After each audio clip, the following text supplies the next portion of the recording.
One of the strong points about Pluto and Aquarius is unification, union, literally the act of coming together with other people. I don't normally talk about science on this page, but we're going to break it down. Did you know that water is not on the periodic table, the table of all the elements? Did you know that water is not on there? Water is two different air elements combined.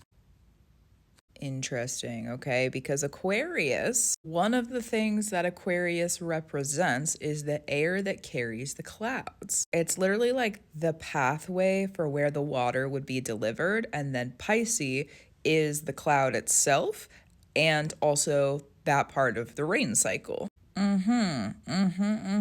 So what happens if you're talking to literally anybody? That's part of Aquarius, is it's literally anyone. It has to do with social circles that are literally anyone. It could be the person bagging your groceries. It could be your dentist. It could be your best friend that you've known for 10 years, okay? It doesn't matter. Literally, if you're talking to somebody, it's applicable. Seventh house and Libra, that is more of our intimate relationships. We normally only talk about it in the sense of like, this is my person, this is my partner, this is my boyfriend, my girlfriend, my wife, my husband, my person.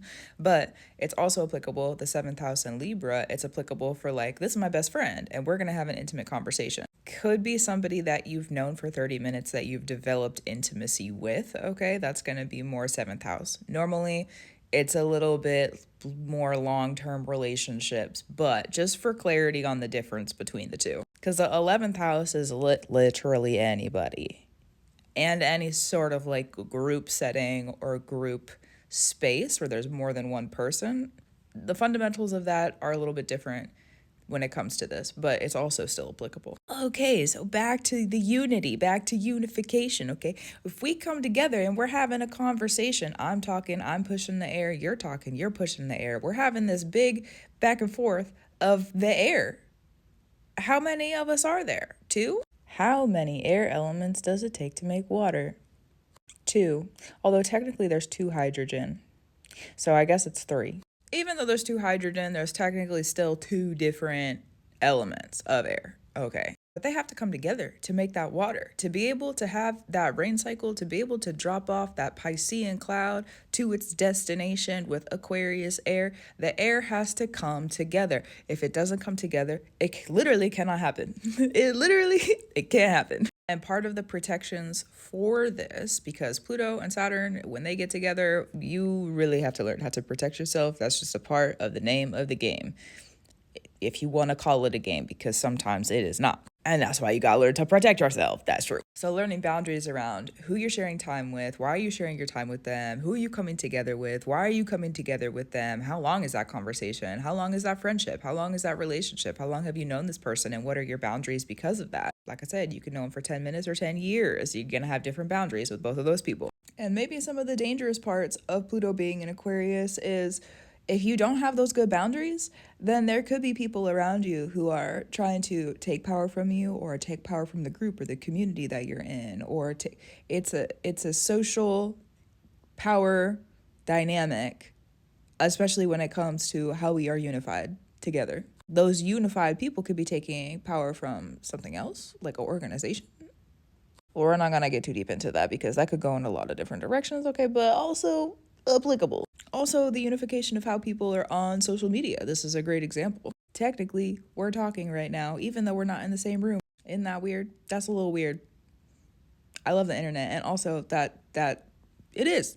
Because I'm just yapping. You could leave a comment and we could go and have our discourse, or another person could talk about it. Yeah. So boundaries on when you're sharing, why you're sharing, the time you're spending in that sharing. That's really important in this upcoming space. So don't let people play in your face, okay? Because Saturn's up there watching over us, taking notes, scribbling on the little notepad. Probably a really big notepad, okay? But Saturn's taking notes. The order, the time, the structure, taking notes on who we're spending time with, how we're spending our time, what are we doing, how are we using that time, how are we feeling during that time, what is it that we're really like traveling through, because that's also a part of Aquarius. It carries the clouds. We're going to go on a travel journey somewhere. That's part of why that structure exists in Uranus, the like doing things differently and traveling, and yeah. So we're traveling to these new places How long do we take to get there? Like, there's so many time questions, order questions, boundary questions, except Saturn's not asking questions. Saturn has no questions. Pluto and Saturn have been together for 16 years. Saturn is making sure that you really, really, really, really pass Pluto in Aquarius.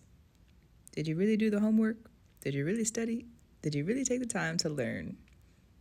Because once Saturn gets a feeling for how we're moving and the decisions we're making, I don't know how long that's going to take, okay? I might be a psychic, I might be a witch, but I don't know everything. So I don't know how long that's going to take. We'll have some clarity when we get to Aquarius season and the sun starts to pass through Aquarius. That's just the nature of the sun. It illuminates stuff for us, but it could also take a couple of years for this to happen. It could take just a couple of months. Aquarius season's right around the corner, but within the long term, sometimes Saturn has boundaries with us, you know? As unfortunate or as fortunate as that might be, it's true. So Saturn's taking notes, and Saturn's going to give that report card. It's going to give those notes to Uranus, to Uranus, the father of Saturn, the grandfather of the situation of Pluto and Aquarius. And then Uranus is about creation. So something's going to be created out of all this time that you're spending with all these different spaces, people, however it is that you're spending that time, okay? I am very much a leave me alone. I stay by myself. My phone is always on do not disturb sort of person. But I also have a Saturn in the 11th house. So I am restricted with my time with other people. It's just what it is.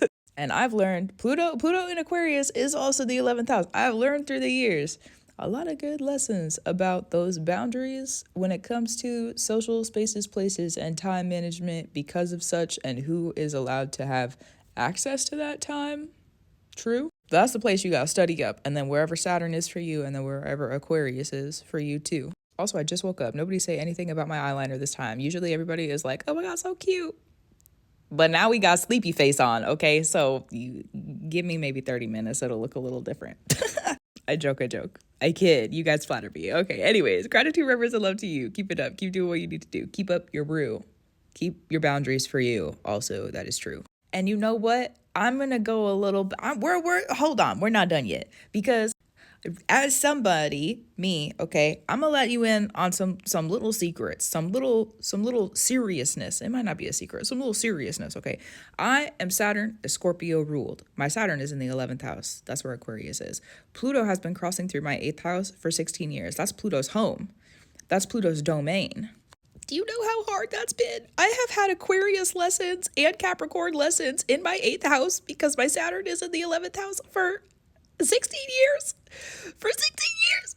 Oh my God. As someone who's been going through it, okay, let me just let you in on a little secret. Take it seriously.